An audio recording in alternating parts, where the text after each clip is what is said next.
आज के इस वीडियो में हम जानेंगे कि जापान में अर्थक्वेक कब आया और किस टाइम आया और ऑन आवर्स में कितने टाइम अर्थक्वेक आया। प्लस मैं ये भी बताऊंगा कि इस यूनिवर्स जब से बना है उस टाइम से लेकर अब तक कितने मर्तबा अर्थक्वेक जापान में आया। प्लस ये भी बताऊंगा कि जापान में कितने हाउस डिस्ट्रॉय हुए और कितने लोगों के डेथ हुए। इन तमाम चीजों को बताएंगे। साथ ही जापान में अर्थक्वेक का क्या है मुख्य कारण, इसके बारे में चलिए विस्तार से जानते हैं। आखिर क्या है पूरा मैटर। 2 जनवरी साल 2024 इवनिंग 4:10 में अर्थक्वेक जापान में शुरू हुआ।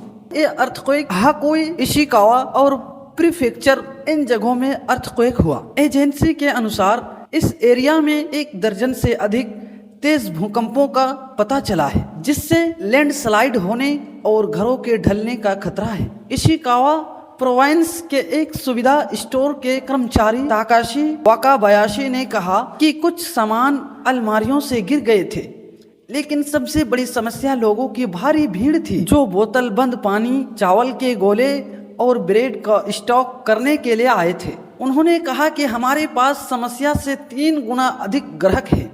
उत्तर कोरिया और रूस के कुछ हिस्सा के लिए सुनामी की चेतावनी भी जारी की गई थी।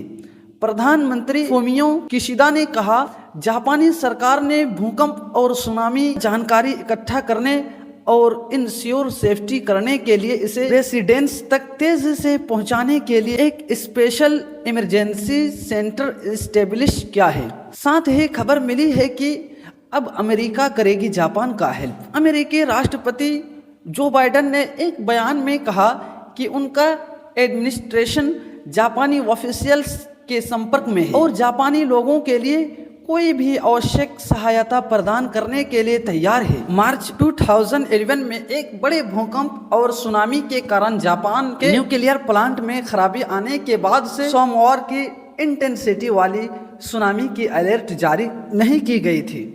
सरकार के स्पोक्समैन हयाशी ने रिपोर्टर्स से कहा कि अफेक्टेड एरिया में न्यूक्लियर प्लांट्स ने सोमवार को किसी भी इरेगुलरिटी की सूचना नहीं दी।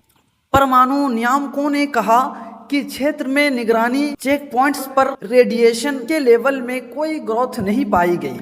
जापान अर्थक्वेक के चलते अभी तक मिनिमम 30 लोगों ने अपनी जानें गंवा दी है। मलबे के नीचे अभी भी कई लोगों के दबे होने की आशंका है। इस बीच राहत बचाव कार्य पूरी तेजी से चल रहा है। जापान के प्रधानमंत्री ने कहा है कि समय बहुत कम है और फंसे हुए लोगों को जल्द से जल्द बाहर निकालना है। इससे पहले 7.6 इंटेंसिटी का भूकंप आने के चलते जारी की गई सुनामी की चेतावनी। रिपोर्टर्स के अनुसार जिन एरियाज में अर्थक्वेक से सबसे ज्यादा लॉस हुआ है, वहां करीब 1000 आर्मी जवानों को डिप्लॉयड किया गया है। ऐसे ही एक इलाका सुदूर स्थित नोटो पेनिनसुला है। हालांकि रेस्क्यू ऑपरेशन में कई तरह की ऑब्स्टेकल्स की फेस करना पड़ रहा है। अर्थक्वेक की वजह से सड़कों को नुकसान पहुंचा है और इसके चलते इधर से उधर जाने में ट्रबल का सामना करना पड़ रहा था। कई एयरपोर्ट भी बंद करने पड़े थे। वजीमा शहर में काफी नुकसान हुआ।